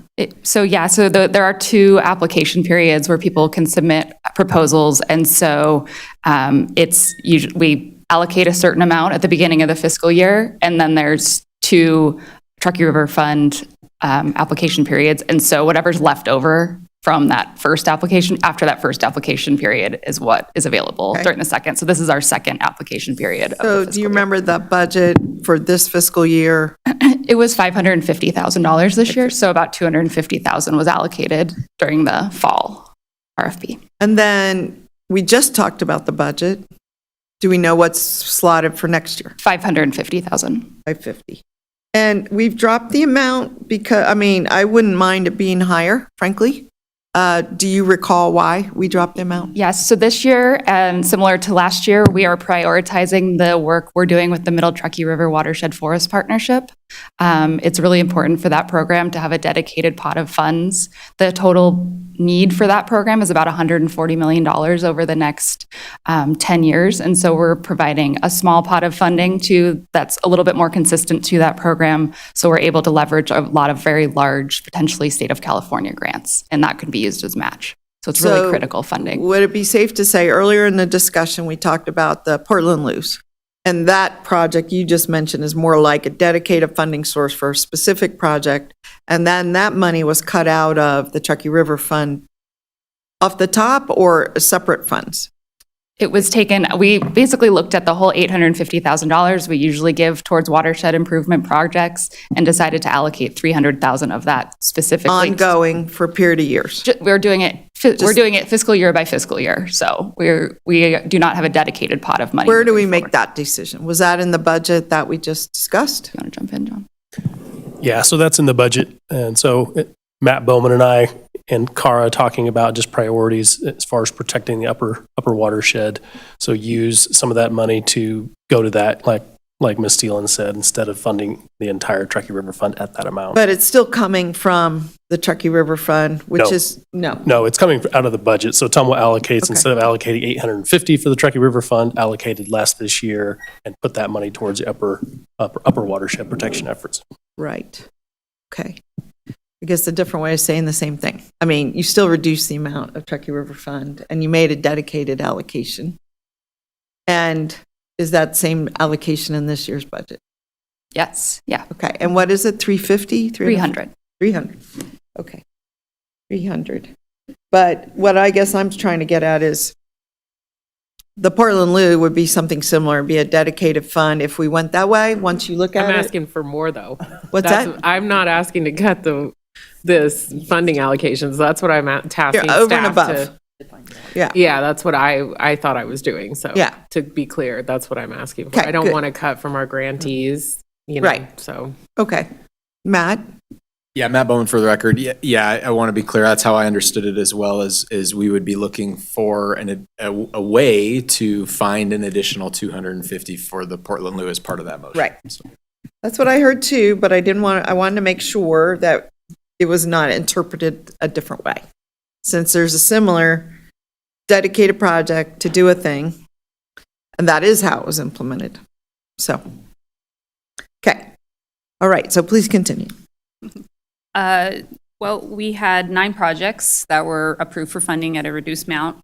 High Level Sierra Nevada Journeys for their Watershed Education Initiative, the Reno Initiative for Shelter and Equality, otherwise known as RISE, for the River Stewards Project, to hire unsheltered or current and formerly unsheltered individuals to clean up as cleanup crews. Great Basin Outdoor School, which will host a Truckee River Snapshot Day on Whites Creek, which also includes Project Wet Water Education Today, otherwise known as WET curriculum activities. The Indigenous Peoples Council on Biocolonialism to promote environmental justice and identify cleanup sites along the Truckee River shorelines. Friends of Nevada Wilderness remove musk thistle and monitor other invasive species along Hunter Creek. City of Reno, invasive weed control of tall white top in the Truckee Meadows urban tributary to Chalk Creek. City of Reno funding to be used to hire a full-time river ranger to continue on-the-ground enforcement and strategic coordination to maintain the river's health and accessibility, otherwise known as the River Rangers. Truckee River Watershed Council project is aimed to resolve issues at the low water crossing over an unnamed creek upstream of Independence Creek, which has high seasonal runoff and carries debris and sediment, which is worsened by vehicle traffic. And then the last but not least, Truckee Meadows Parks Foundation. They're developing the Rosewood interpretive signage plan, and the funding will be used to install 5 interactive signs along their 1.6-mile loop. And with that, I'll answer questions. Okay. All right. Thank you for the summary. So comments? Yes, Ms. Hill. I'll have Ms. Taylor. She can go first. Oh, Ms. Taylor. Thank you. Thank you, Madam Chair. I don't know if TMWA is the right place to be the steward of the Truckee River, but I'm just going to ask the question because I've heard there's no dedicated funding source for the Truckee River. There's no place where it seems that the Truckee River projects get funding from a whole bunch of different places. Is that accurate? That is correct. There are multiple grant sources, and I mean, the Truckee River Fund is established as part of TMWA's source water protection program, so we're mostly focused on the areas upstream of like our Glendale water intake, basically trying to, protect water quality for drinking water purposes. Okay. So I guess I'll just say thank you for all of this. This is great. Support all the projects. I think they're wonderful. But it seems to me that there is nothing or not one place where we can go and say, these are all the projects, this is all the money, and these are all the resources dedicated to protecting the Truckee River. And again, I'm not saying TMWA is the place to do that, but it would be interesting, or I would be interested in learning how we would move towards that. So if there's a place you can direct me where I might be able to start, because I think everybody I've heard is very supportive and passionate about the Truckee River and finding a way to make sure that we can continue sustainable protective efforts, all of that stuff. Again, I'm not putting this on TMWA, but if you're aware of some place where we could start, I would be really interested in doing that, because I think maybe more of a cohesive effort would benefit the objective. That being said, nobody has any money, and I understand that. So, thank you. Great comments. Just a quick point. One Truckee River, when they established the Partnership Council in, 2016, 2017, their intent was to really bring all the entities, at least on the kind of the more urban corridor, together to help protect the Truckee River. So that would be a great kind of resource. Do you think that would be the place where it should start? Because I've heard things with the flood project or, other places, but So we are all involved in the One Truckee River Partnership Council, and we meet twice a year now as an entire partnership. And so that is a time where everyone kind of comes together to share what they're working on and different resources. So that, I think that's a great starting point. Again, it's not like a clearinghouse of every project going on the river and every possible funding source, but that was the intent of that agency or that nonprofit. Thank you. Yeah, thank you. And I think that was a good answer. I was there at those seminal meetings. The demand was exactly what Ms. Taylor's talking about, that they felt that there needed to be more collaboration and coordination on all these projects and one central place to get the information from. And I think a lot of these efforts are not so much about duplicating efforts, but more like using technology to point to where the efforts are happening so that you have a dissemination of information from a portal. And so, it's probably imperfect. They're a nonprofit. They struggle for funding too. But I think that is the intent. Very much so. Yeah. You had some comments, Ms. Hill? Oh, I just am happy to make a motion when you're ready, Madam Chair. Okay. And Ms. Vanderwell, anything? Okay. And I'll just comment too. I support all of these projects. I think they're great. I do see a very differential amount of funding. It's not like, well, we had 880,000 and we cut it to 300,000. We cut every project like 75% across the board. So some seem more fully funded than others. But I'm counting on the people in the committee to do that close evaluation and make those recommendations. So let me just ask before we get a motion. We are on possible action, and so I do see some people in the audience, but I'm not calling on anyone to speak. I'm just opening public comment, making sure. First, Madam Clerk, if there's anyone. Oh, I'm right here. Oh, here she is. Of course she is. I don't know if there's anyone online or in the room that wanted to speak. Lauren from Community Foundation is online if there were specific questions Okay. about the program and management. Great. Okay, but they're not jumping up to speak right now. Okay. Well, very good. And Chair, I did want to mention, there was one slight difference in this year's funding, or this round's funding. Typically, positions have not been funded in the past. It is my understanding that the Truckee River Fund did go forward and recommend that a couple of these projects include staff members' positions being included. So I did want to make that note on the record as well. Okay, great. Good info. Thank you. I know it's often very hard to get funding for staff versus funding to buy materials or funding to do a specific project. So I understand that is a change, but I appreciate the work of the committee. They've made a pretty solid recommendation to us. So I am looking for a motion. Thank you, Madam Chair. I move to approve Resolution 333 as outlined in the staff report. Okay, and is there, okay, so we have a motion from Ms. Hill, second from Ms. Vanderwell. All in favor, please say aye. Aye. Any opposed? All right, motion passes unanimously, and I do see Mr. Smitherman in the audience, and I want to thank you for your leadership. You're the chair of this committee. You didn't wish to speak, I guess, but thank you for being here. Good work. Okay. All right, very good. So we're going to go into our closing items. On to item 13, General Manager's Report. Thank you, Chair Doer. So I just want to highlight some good work that our crews do. You know, they're often the people that you don't see present at the TMWA board, but we had one occasion where our TMWA crew was repairing a water line in a street. A disabled person was concerned about TMWA blocking the waste management to pick up their trash.